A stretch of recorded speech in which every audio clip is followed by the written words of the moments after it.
Hello everyone, welcome to my channel Supreme Divine Power.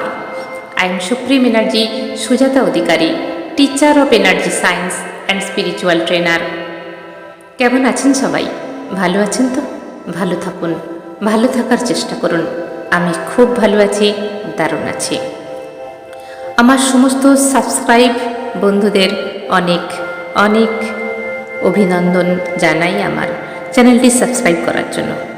ভালো কথা, আমাকে অনেকেই কমেন্ট করেন বা মেসেজ করেন যে ম্যাডাম আপনি কোথায় থাকেন।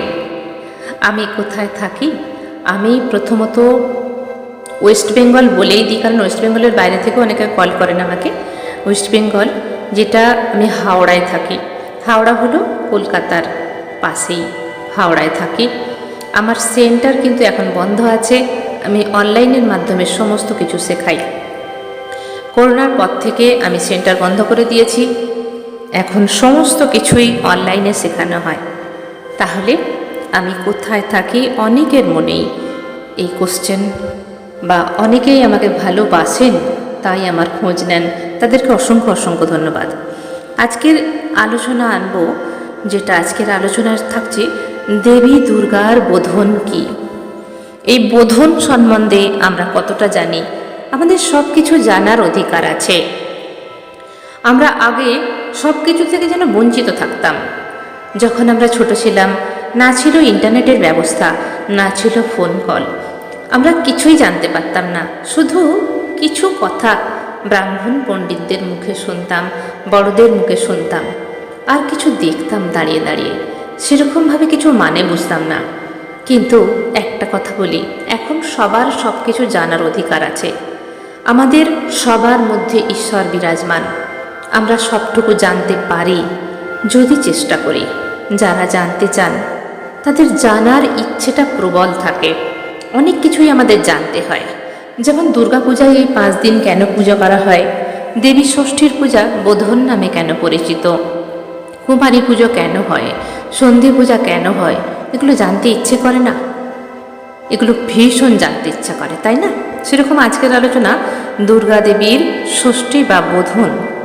এই বোধন কি, কেন পুজো করা হয়? এই বোধন যে পূজা অকাল বোধন নামে পরিচিত। অকালে এই পূজা হয়েছিল। এই যে শারদীয়ার দুর্গাপূজা অকালে করা হয়েছিল এবং করেছিলেন শ্রীরাম। আমরা সেইভাবে কিন্তু রামায়ণে তার প্রমাণ পাইনি। তবুও শাস্ত্রের ব্যাখ্যা অনুযায়ী আমরা বলতে পারি যে অকাল বোধন রাম করেছিলেন এই পূজা। অকালে কেন বলা হয়? কারণ শয়ন একাদশী, আষাঢ় মাসের যে শয়ন একাদশী থেকে এবং দীপাবলি পর্যন্ত চলে দেবতাদের নিদ্রার টাইম। এই সময় দেবতারা নিদ্রায় থাকেন। এই সময় দেবতাদের জাগাতে হয়। সেরকম মা দুর্গাকে জাগানো হয়েছিল, কারণ নিদ্রায় ছিলেন না, জাগানো হয়েছিল। সেই জাগানোর ফলে এটাকে বলা হয় অকাল বোধন। দুর্গা ষষ্ঠীর বোধন কল্পারম্ভ বোধন বলা হয়। অধিবাস, আমন্ত্রণ এগুলো সন্ধ্যার সময় করা হয়। দেবী বিল্ল বৃক্ষের পাতার ওপর কুমারী রূপে শয্যাশায়িত ছিলেন। এই বিল্ল বৃক্ষের নিচে পূজা করা হয়। দুর্গা ষষ্ঠীর যে বোধন সন্ধ্যেবেলা বা আহ্বান বা অধিবাসন, দেবীকে আমন্ত্রণ করা হয়। এই কল্পারম্ভ বলা হয়, একে আমন্ত্রণ দেয়া হয় অধিবাসের মাধ্যমে।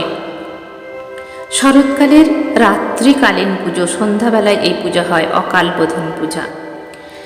দেবীকে জাগাতে হয়। ব্রাহ্মণ পণ্ডিতরা বেলগাছের নিচেই পূজা করেন। স্বয়ং ব্রহ্মা এই বিধান দিয়েছিলেন অকাল বোধন। বিল্লবৃক্ষের কাছে উত্তর দিকে মুখ করে বসে এই পূজা করতে হয়।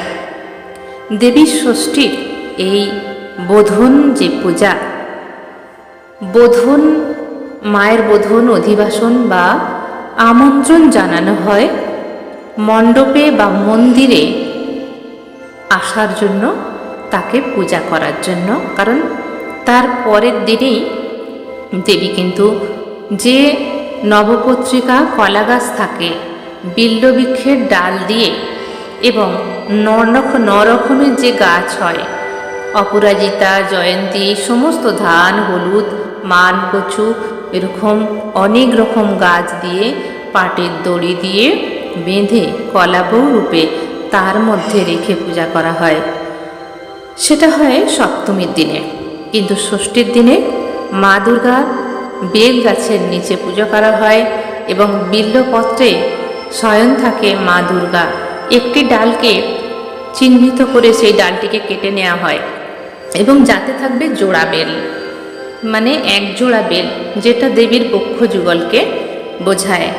সেই বেল ডালেই পূজা করা হয় এবং সেই বেল ডালকেই কলা বউয়ের যে কলা গাছের সঙ্গে পাটের দড়ি দিয়ে বন্ধন দিয়ে 9 রকমের ডাল দিয়ে নবপত্রিকা সাজানো হয়। দেবী দুর্গার বোধন মানে হলেও, বোধন কথাটির অর্থ অ্যাকচুয়ালি জাগৃত বা জাগরণ করা। দেবী দুর্গা ঘুমিয়েছিলেন, তাই এই অসময়ে তাকে জাগানো হয়েছিল, তাই একে অকাল বোধন বলা হয়।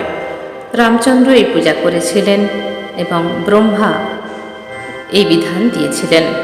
তাহলে বিল্ববৃক্ষের নিচে এই পূজা করা হয় দেবীকে জাগৃত করে, এবং আমন্ত্রণ দিয়ে মন্দিরে নিয়ে যাওয়া হয় বা প্যান্ডেলে যেখানে পূজা হয় সেখানে নিয়ে যাওয়া হয়। পরের দিন থেকেই চলে মহাসপ্তমী, মহা অষ্টমী, সন্ধি পূজা, মহানবমী, এইভাবে। সপ্তমীর দিনে আবার মহাস্নান থাকে বিভিন্ন নিয়ম মতে।